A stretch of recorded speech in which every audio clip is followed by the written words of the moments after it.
যে আমাকে দেখতে পাচ্ছেন যে কতুলপুর গ্রামীণ হসপিটালে, এটা ভাবার কোনো প্রয়োজন নাই যে হসপিটালে মানে আমি অসুস্থ কিনা বা আমার কোনো আত্মীয় এখানে অসুস্থ হয়ে ভর্তি হয়েছে কিনা।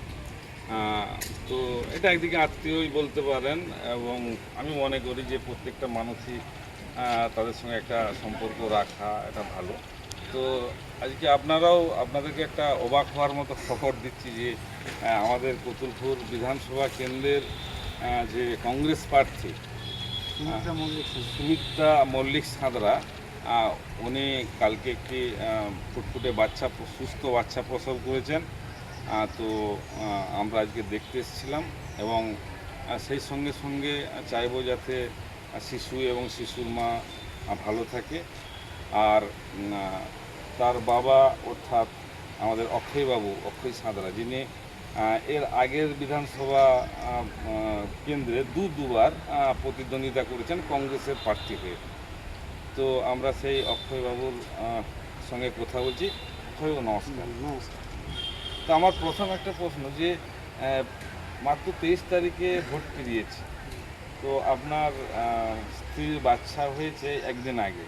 তো যখন ভোটের প্রচার চলছিল প্রচণ্ড রোদ গরম দেখেছে, এত রোদ গরমের মধ্যে ওই ধরনের একজন প্রেগনেন্সি মা সে কীভাবে প্রচার করলো?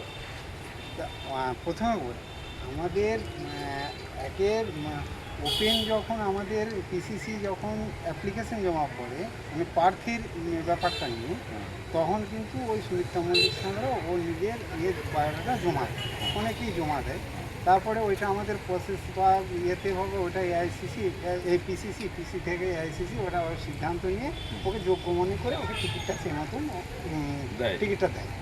দেওয়ার পর তারপর আমাদের খুবই কম টাইমের মধ্যে মানে ওই টিকিটটা যখন দিয়েছে তারপরেই যখন চিন্তা ভাবনা হলো যে তাই তো টিকিটটা যখন দিয়েছে তো সেই মতন এবার ভোটের প্রিপারেশন যে যাই হোক, এবার ভোটের যে প্রিপারেশন নমিনেশন ফাইল যে ভোটের যে মানে প্রসেসটা যে সেটা আপনারাও সবাই জানেন, সেই নিয়মগুলো পালতে হয়েছে বা সেই নির্বাচন বিধিকে নিজেদেরকে মানতে হয়েছে।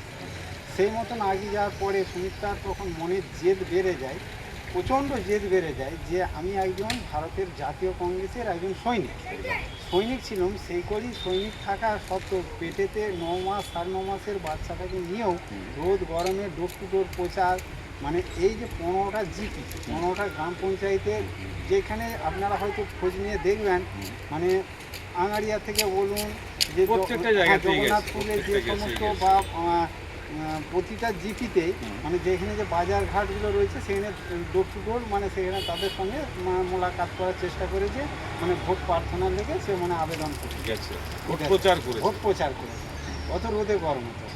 কিন্তু এটা আমরাও জানছি বা আমাদের যে উনি যে ডাক্তারবাবু প্রথম থেকে দেখছিলেন সেই ডাক্তারবাবু আমাদেরকে একটা টাইম দিয়েছিলেন যে 5 তারিখ, কিন্তু রেজাল্টের পরের দিন। কিন্তু আমাদের এই যে 28 তারিখে 29 তারিখ, আজকে 29 তারিখ, হ্যাঁ 28 তারিখে রাতে যখন অসুবিধা হয় তখন এরপর মানে আশা দিদিমণিদের সঙ্গে যোগাযোগ করে বগুড়া গ্রামীণ হাসপাতালে সেটাকে আমরা ভর্তি করা হয়। ভর্তি করার পর আমরা 11:30 নাগাদ 12টা নাগাদ এমনি ভর্তি হয়। তারপরে রাত 2:40 বা 3টে নাগাদ একটু বাচ্চা প্রসব করেছে বা আমাদেরকে সেই খবরটা নিচে আমরা ছিলেন সেটা আমাদেরকে জানালো। আমাকেও সেই খবর মানে আমরা শুনেও একটু আনন্দিত বা ওনার এই তারপরে মানে হ্যাঁ যে নিজের মনোবলটাও কিন্তু হারায়নি। এই সাহসিকতা এবং এই যে দক্ষতা, এর জন্য ওনাকে অসংখ্য ধন্যবাদ।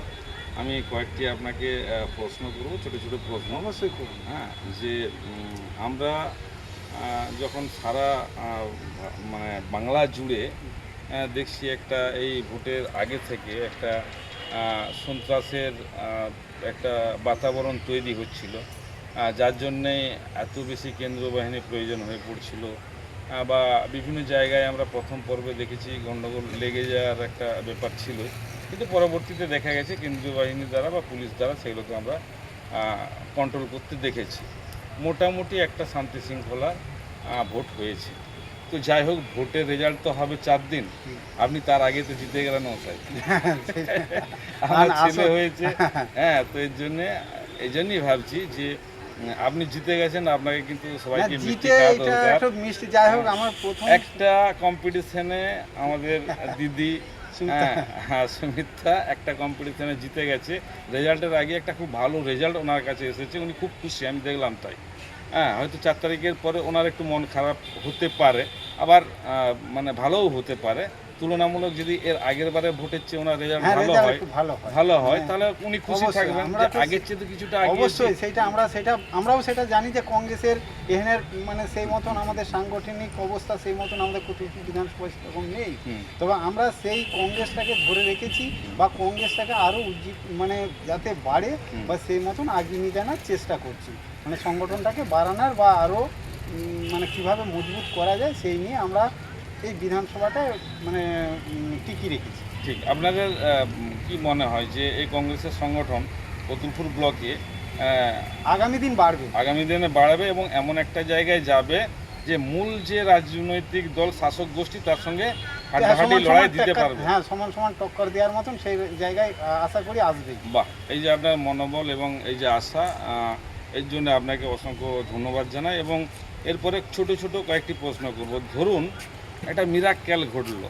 হ্যাঁ, এই যেমন 5 তারিখে ডাক্তার ডেট দিয়ে দিয়েছিল, 28 আগে। তারিখে আপনি বাচ্চা পেয়ে গেলেন, এটা একটা মিরাক্কেল। 29 তারিখ 29 তারিখে পেয়ে গেলেন।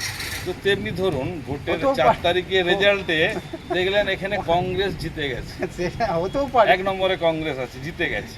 তো আপনি তখন আপনার স্ত্রী বা আপনি আপনার বা তো আমার যৌথ- দল বা আপনার দল, বা যারা হ্যাঁ, ভোট দিয়েছে যারা ভোট দিয়েছে সবাই আনন্দিত পাবে। সবাই আনন্দ হবে। হুম। এবং আপনার এমএলএ হিসাবে একজন সংসদের সদস্য হিসাবে আপনি প্রথম কি চাইবেন, উন্নয়ন না শান্তি? প্রথমে শুনুন, উন্নয়নটা আগে কি করে করা যাবে, আগে সেই জায়গায় শান্তিটা থাকলে তারপরে উন্নয়ন। বাহ, আপনি একটা দারুণ এক বুঝতে পারছেন, কথায়- আমি যেই জায়গাটায় ঢুকতে যাব সেই জায়গাটার পরিস্থিতিটা আগে ভালো হতে হবে, তবে আমি সেই জায়গাটায় ঢুকতে যাব। সেখানের মানুষজনের অভাব অনটন সেগুলো থাকবেই।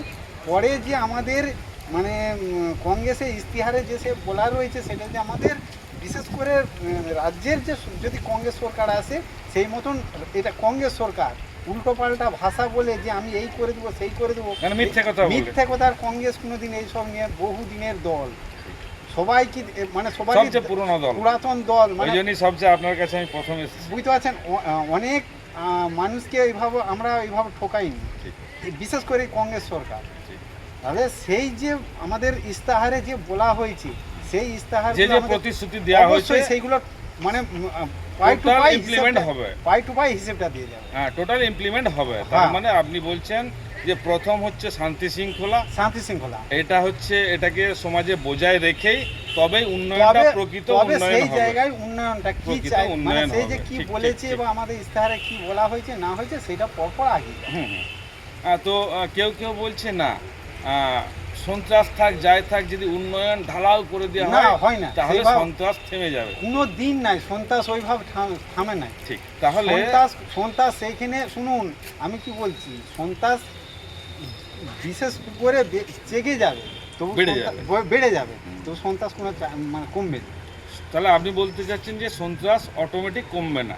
না, তো সন্ত্রাস আপনি চাচ্ছেন প্রথম আপনার পার্টির ইস্যু বা আপনার ইস্যু যে সন্ত্রাস কমাবো। হুম। তো প্রথম এই ইস্যুটাকে এই আমাদের কতুলপুর ব্লকে আপনি কিভাবে এটাকে লাগু করবেন বলে আপনার ভাবনা আছে? আমার ভাবনা, আমি মনে করি যে আমার কতুলপুর বিধানসভায় কোথায় কি হচ্ছে না হচ্ছে নিজেদের যে যার এলাকা, ঠিক। সেই এলাকার আমি বলছি আমাদের এখানে 7টা প্রার্থী ছিল, হুম, বা আমাদের 4টে প্রার্থী তো একবারে একটি মানে মানে আমাদের যেটা সক্রিয় দলের প্রার্থী। সক্রিয় দলের প্রার্থী, হ্যাঁ, TMC, BJP, Congress, Congress, CPM. তাহলে এই 4 জনকে বলবো বা 4 জনের যারা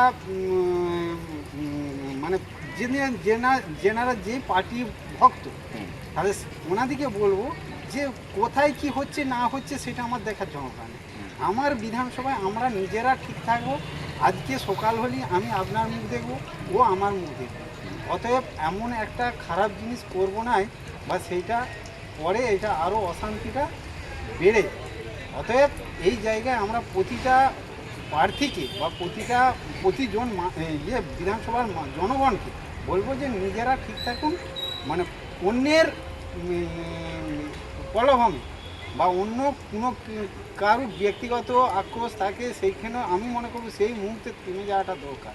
পরে যা হবে সেটা সরকারিভাবে আইনভাবে সেটা ফাইসলা হবে সেটা হবে। তাহলে আপনার কথায় কি আমি এটা বলতে পারি যে আপনি চাচ্ছেন যে আজকের দিনে যেটা 4 তারিখের পর যে আওয়াজটা উঠছে, এই বলছে দেখে নেবো, ও বলছে দেখে নেবো, আপনি আপনার রাজনীতি কি এই মতের বিরুদ্ধে? অবশ্যই আমি এইগুলো আমাদের বিশেষ করে কংগ্রেস দল যে দেখে নেবো, হুমকি দেবো, মেরে দেবো, কেটে দেবো, কংগ্রেস বা বিশেষ করে আমার দল এসব কোনোদিন কখনো বলে না। তাহলে আপনারা চাচ্ছেন যে এলাকার কতুলপুর এলাকার যে এলাকাবাসী আছে সেই সমস্ত এলাকাবাসীর মতামতের উপর ভিত্তি করে উন্নয়ন করবেন এবং প্রথম এলাকায় যাতে শান্তি শৃঙ্খলা বজায় থাকে। মানে ধরুন যে দল জিতে গেল, স্বভাবতই কি হয়, যদি জিতা দল জিতে থাকে, অর্থাৎ ধরুন টিএমসি জিতা দল এখন, সে যদি জিতা থাকে না, কতুলপুরে কিন্তু এখানে বিধানসভা হিসাবে বিজেপি জিতা দল ছিল, তারপরে তার যে এমএলএ সে টিএমসিতে চলে গেছে, যাই হোক তবুও ধরে নিলাম এখানে টিএমসি জেতা দল। টিএমসি যদি আবার ফের জিতে তাহলে হয়তো দেখা যাবে যে আধিপত্য বিস্তারের জন্যে সেখানে কোনো জায়গায় কোনো এই ধরনের সংঘর্ষ বা ঘটনা ঘটলেও ঘটতে পারে। আবার যদি বিজেপি জিতে যায় তাহলে কিন্তু তারা যে বদলা কা বদলা, উল্টিয়ে ঝুলাবো, এইসব যে তাদের মনের মধ্যে আরও মানে ফুলে ফেঁপে উঠেছে, সেটা কিন্তু তারা প্রয়োগ করার চেষ্টা করবে, এটা আমাদের ধারণা। তো সেই জায়গা থেকে আমরা চাচ্ছি যে আপনাদের মতো যে সমস্ত দলগুলো আছে আমি প্রত্যেকের কাছে যাব, যেমন আপনি কংগ্রেসের প্রতিনিধি তেমন সিপিএমের প্রতিনিধির কাছেও আমি যাব, বিজেপির প্রতিনিধির কাছেও যাব এবং যারা টিএমসির প্রতিনিধি তাদের কাছেও যাব। তো গিয়ে বলবো যে দেখুন একটা ভালো উদ্যোগ। আপনার কোথায় বলুন যে প্রথম অশোকবাবুর মুখ থেকে, অক্ষয়বাবুর মুখ থেকে আমি এটা শুনলাম, উনি কংগ্রেসের প্রতিনিধি, উনি এত পুরনো দলের প্রতিনিধি হয়েও যদি ওনার মুখ থেকে এই ধরনের কথা শুনতে পাই যে না আগে শান্তি চাই, আগে সন্ত্রাস বন্ধ হোক, তারপরে আমরা সেকেন্ড স্টেপ থেকে উন্নয়ন শুরু করব, কারণ সন্ত্রাস চলাকালীন উন্নয়ন সঠিকভাবে করা সম্ভব নয়। এই যে আপনি বক্তব্যটা রাখলেন, আমরা আরও দেখব আর কোন কোন রাজনৈতিক দলের যারা এখানে প্রতিনিধিত্ব করছেন এইবারের বিধানসভা নির্বাচনে, তাদের মুখ থেকে কি আওয়াজ পায় এটা আমরা দেখব। তো আমি চাইব যে আপনাদের মাধ্যমে এই প্রচারটা আরও বেশি বেশি জায়গায় যাক, যে এলাকাতে শান্তি বজায় রাখলেই উন্নয়ন হয়, অর্থাৎ যাতে নির্বাচন পরবর্তী কোনো হিংসা না হয় এবং আমরা যাতে মানে আমরা দেখেছি বেশিরভাগ ক্ষেত্রে যেদিনে গণনা হয়, গণনা কেন্দ্র থেকে কিন্তু একটা উত্তেজনা তৈরি হয়ে যায়, যারা হারতে থাকে তারা ভয় খেয়ে যায়, যারা জিততে থাকে তারা উল্লসিত হয়, যারা আরও হারে তাদেরকে তাড়া করা হয়, মারধর করা হয়, অনেক অত্যাচার করা হয়, এসব করা হয় আমরা বিগত দিনে বিভিন্ন জায়গায় দেখে এসেছি। এবারে যাতে সেটা না হয় তার জন্য অবশ্যই নির্বাচন কমিশনের উপরে ভরসা আছে যে ওনারা খুব বেশি ফোর্স এখানে রেডি রাখবেন, যার ফলে এই দাঙ্গাটা হয়তো ওখানে হবে না কিন্তু উত্তেজনাটা ওখানে তৈরি হলো, গ্রাম বাংলায় সেটা ছড়িয়ে পড়ে, সেটা আমি বলবো সেই জায়গায় দুটো পার্টি রয়েছে বা 4টে পার্টির লোক রয়েছে, সেইখানে সেই লোক বা সেই পার্টির লোক সেখানে দায়িত্ব সেখানে কন্ট্রোল করে। বা আমি কি বলছি, আজকে আমি দেশরায় রয়েছি, আমার দায়িত্ব হচ্ছে দেশরায় কোনো অশান্তি যেমন না হয়। আঙ্গারিয়ায় জগন্নাথপুরে আমি বলছি, জগন্নাথপুরে যে সমস্ত আমাদের লোক আছে বা টিএমসি আছে, বিজেপি আছে, সিপিএম আছে, ওনাদের দায়িত্ব সেই জায়গাটা ওনারা সুষ্ঠুভাবে রাখুন। তাহলে এই টোটাল আমি বলছি আমাদের 314টা বুথে সেই মতনই যে আমরা যদি সকলেই যদি আমরা ঠিক থাকি যে না ওখানে ওরা জিতেছে বা আমরাও সেই মুহূর্তে আমরা সবাই জিতেছি, আমি মনে করি একদম এই যে কথাটা আপনি বললেন আমরা সেখানে সবাই জিতেছি, এটা মানুষ জিতিয়েছে, আমাদের সবার জয় হয়েছে, আমরা সেখানে এই ভাবনাটা আনতে হবে। হ্যাঁ, সেইটা ভাবতে হবে যে সেখানে আজকে টিএমসি নয়, আমিও সেইখানে সেই মানে আমি এই রাজ্যের একজন নাগরিক, এই দেশের একজন নাগরিক, সেটা আজকে ওনারা জিতেছে একটা সিম্বল নিয়ে, কালকে আমরা জিতেছি, একদম এটা। অতএব সেই জায়গায় মানে কোনো মানে ঝুট ঝামেলা না করে নিজেরা শান্তিতে থাকে। অসংখ্য ধন্যবাদ অক্ষয়বাবু, আপনার এই যে মূল্যবান মতামত, এটা আশা করি কতুলপুরের নির্বাচন পরবর্তীতে যে হিংসা, সেই হিংসাতে অন্তত কিছুটা হলেও শান্তির জল এখানে ঢালবে বলে মনে হয়।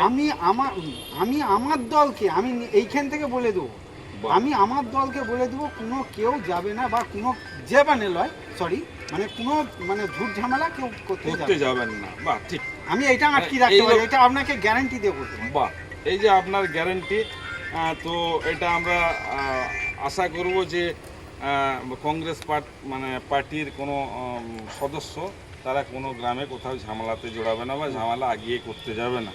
তাহলে এই রকম কথা যদি আরও যে পার্টিগুলো আছে, যেমন হ্যাঁ, বিশেষ করে তৃণমূল এবং বিজেপি, তারা যদি দিতে পারত, বা সিপিএম তারা যদি দিতে পারত, তাহলে আমরা খুবই নিশ্চিন্তে থাকতে পারতাম যে না, কতুলপুর বিধানসভায় অন্তত আর গণ্ডগোল হবে না। যাই হোক, পরবর্তী টাইমে আবার আপনার সঙ্গে সাক্ষাৎকার নেব। তো এখন এখানে শেষ করছি, নমস্কার, Thank you. ধন্যবাদ।